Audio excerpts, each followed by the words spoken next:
Hi everyone, I'm Julie. I'm here to tell you my story about how I recycle my clay.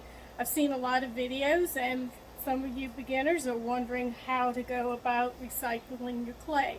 I wish I had started early in my life recycling clay. I started throwing in 1998 and it's just only been in the last few years that I've recycled every piece of trimming or just clay that pots that I just wanted to that didn't meet standards before I bisque them, that I would just throw into a big bucket like this.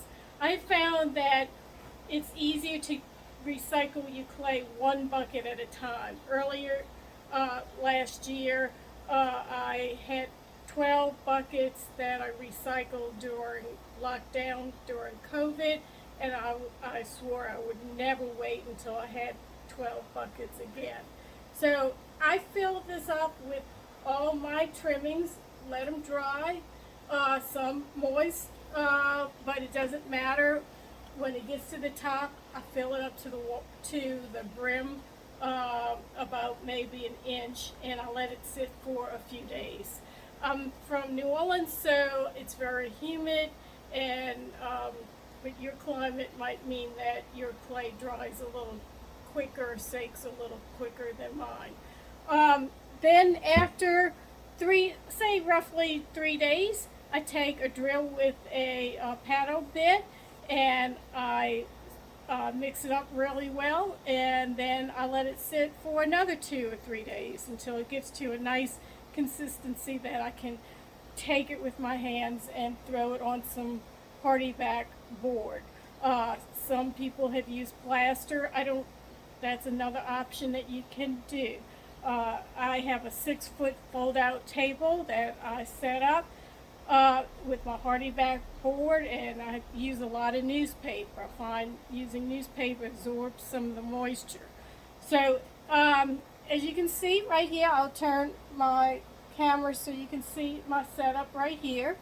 And how I go about it is, now these pieces of little mounds of clay have been drying for about 2 or 3 days, so they're kind of stiff, but still not to the point where I can grab them by my hands and throw them. So I have found a barbecue grill scraper. This is good because it's also multi-purpose. It's got 5-inch increments on it, so when I throw, I can use it to make my mugs as well as to scrape off any dry clay off my portico, off my hardy back boards. So I'm going to take some right now and scrape it off, and as you can see, I have a nice little mound that's stiff, and I'm going to transport it now onto the newspaper I have over here in little mounds, and as well as on what room I have left on my hardy back board over here.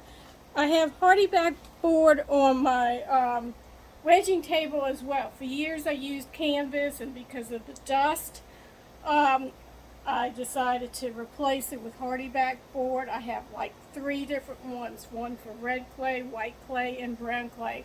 It's so much easier to clean than the canvas, and probably safer for you too. You don't have as much dust. And I'll plop it right down like that. And here I take another, and I'm almost completed. So one bucket of this white clay that has a little grog takes a good table to, and that's the last of that. And I'll let that dry. I'll come back in a day or two, and when I'm able to handle each piece where it's firm, where I can wedge it, then I'll go ahead and make little balls, and then I keep breaking it down. It takes me roughly about a week and a half.